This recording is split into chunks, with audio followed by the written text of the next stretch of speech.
Hi, it's Peter Jones. It's for Barney and John, I guess. My question really relates to public perception. And I'm looking in a domestic environment at taking PV to battery to car charging. But one of the great problems that we face outside our field is the fact that we, as a member of the general public, are dealt gallons, litres, kilowatt hours, gigajoules, therms. Is there not a case for a gradual transition measuring everything in kilowatt hour equivalent and pence per kilowatt hour at the petrol pump, whether you're using gas, petrol, electricity? And specifically for Barney, I ploughed through the late lamented Professor David Mackay's book, and I reckon that if I substitute a kilowatt hour of energy in a 50 mile per gallon car, it's worth about 24 pence per kilowatt, roughly twice what I'm paying as a domestic user from the grid. I just wonder whether he'd corroborate that for me. Okay, I'll take the initial general question, let Barney take the specific one then. I would say I think there's a lot of sense in what you're saying there, so having things that are cross-comparable is very helpful, and if we can have a currency in that way, that's really helpful, so I support that point. At the Catapult, one of the things that we've done a lot of is looking at service business models, particularly around heat as a service and mobility as a service. When you look at other industries, that's the general direction of travel, taking the increasing complexity away from the consumer. And so what we've tried to focus on is more outcome-based metrics.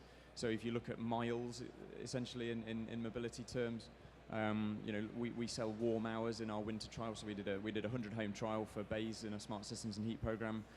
We developed a currency of warm hours essentially, where we were selling people a warm home. Now that price was based on what we knew about the thermal efficiency of their home and their heating system and so on. But we tried to talk to them in a language that they understood. And people get outcomes. Non-technical people get outcomes, and technical people do. So yeah, I agree. From the engineer's point of view, it'd be very helpful to be able to cross-compare. But I think, in my opinion, and I think the Catapult's opinion, for most people, outcome-based metrics where we can do it would be quite helpful. Yeah. Okay. So just quickly on those questions, I think yes, it's good to have a universal metric. As I said, I think I'm an advocate of our all-electric future, so it'll solve the problem because we'll all be talking in kilowatt hours, which is fine. On the second question about your energy in a car, yeah, as a rule of thumb, if you take a car that does 40 miles to the gallon, it's probably costing you about 15p a mile, and you're using about a quarter to a third of a kilowatt hour. Whether you're talking about petrol, if you're talking about electric, it's using about a third to a quarter of a kilowatt hour. So a rule of thumb, an electric car is about 3 or 4p a mile. Rule of thumb, petrol or diesel cars are about 15p a mile. The interesting thing is the difference is not real. The difference is all taxation. If we taxed electricity the same way we tax petrol, they'd be the same price. And it's why the government, I think, has a major problem, which I hear being discussed nowhere. You can't tax electricity like you tax petrol because, as I was talking to John about earlier, I need to cook my dinner and vulnerable people need to heat their homes. So it's a major challenge, and I think the answer is road use charging, but it's easy to say that as a technical person. It's very difficult to say that as a politician. Thank you. Gentleman over that side.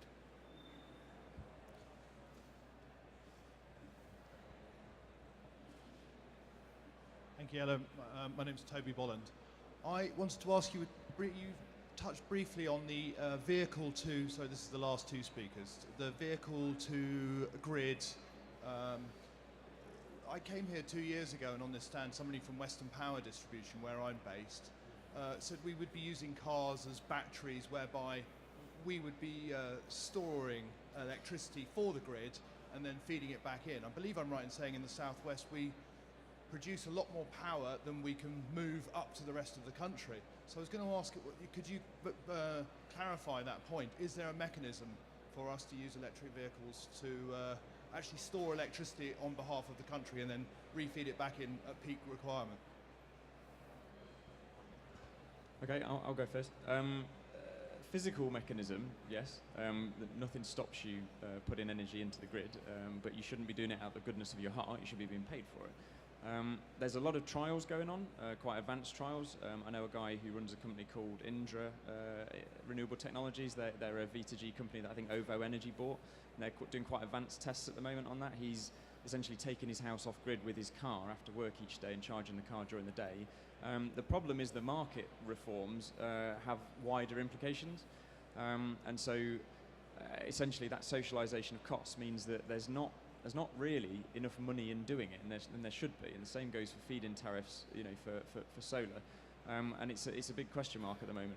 The closure of the feed-in tariff, the deemed feed-in tariff for solar, might open up more of an economy in time of use feed-in tariff, etc. But actually, there's not enough of a market been developed for it yet. It's interesting. We do some work on the EV Energy Task Force as well, which is looking at the problem and solution of EVs. And one of the things as well is that a lot of auto manufacturers don't want to enable this technology because there's nothing for them in it. So their life in batteries that they've got warranties on, and there really needs to be a cut of the pie for them as well, which is where the market needs to develop.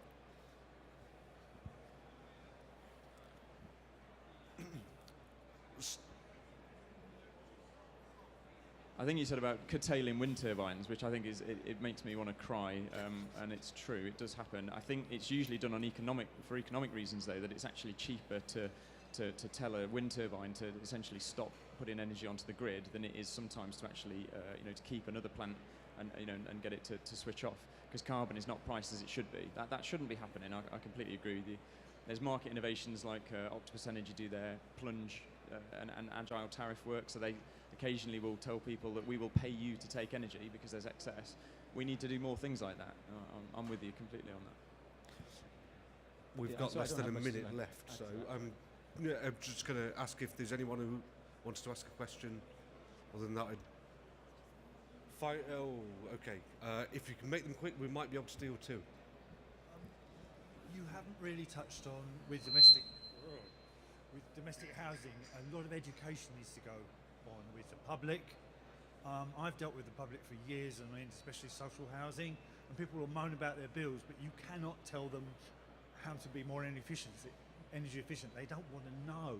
And I felt for years what we needed is a nice big display on the wall which shows how many kilowatts of energy coming in, how much water, etc., and then a big pile of fibres burning more and more and more, because they will understand that.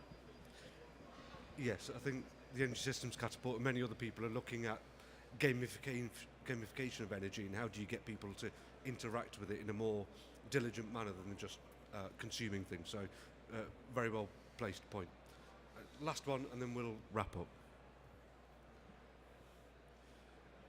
Hi, yes, my name is Kathy Gibbs. I was a developer and an engineer as well. And I have a question you haven't really addressed. In 15, 20 years' time, already we're talking about paradigm shift in the way people behave. Also, mixed-use developments is far more prevalent and recommended for societal sustainability. Sharing energy, like, for example, waste heat between uses and those sort of things, you haven't really touched on that. I'm assuming you've taken those sort of things into account between commercial and residential and so forth. Taking that, and I know there are a lot of barriers to that happening, but can you just respond to how you are taking in these other paradigm shifts into account in your calculations?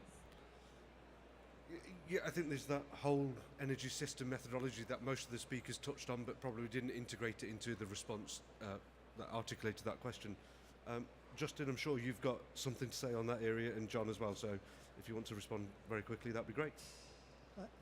I see houses potentially becoming a supplier of energy for industry in the summer. Now, this may mean, there's a fantastic opportunity really. If you look at the economic flow graphs produced by the World Economic Forum, for example, which is all about fossil fuel and what the money that drips off fossil fuel that drives the economy. If we have an economy that is actually producing more energy in the summer through solar, I don't know, or it has peaks, so it'll have another peak with wind power, then that might actually, if we actually are intelligent and are prepared to change our lives, the way we use energy, or perhaps even when the aluminium smelting plant gets switched on and switched off, and when people go to work to do in the steel mill, and when they perhaps have a holiday because there's not enough energy, then we've got a fantastic opportunity to have a new energy flow, a new economy, which is run by renewables, and we just have to use our heads and work out how to work with that flow rather than against it. We'll close. I think we're pushed for time. We are pushed for time, so we're happy as speakers and panel to take questions after the session, but thank you very much to the speakers that have joined me today, and thank you very much for participating today.